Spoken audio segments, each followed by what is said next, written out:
Rachel's preparing the black garlic pasta ready for the tortellini. Our vegetarian dish is lower in calories because of the type of ingredients used and also the cooking methods that we have followed.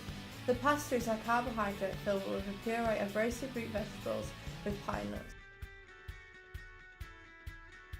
Chrissy is now filling and shaping into tortellini. This spoon was a lighter addition to the dish in place of a heavy cream-based sauce.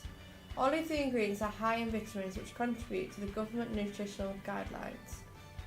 Overall, the carbon footprint is minimal as we are using local supplies in sourcing our ingredients. We are now serving the sauce as an espuma, which is cream-based and flavoured with shallots, which makes a light accompaniment to the dish. Here is our finished dish, black garlic tortellini filled with fruit, vegetables and pine nuts, served with spinach and shallot cream espuma.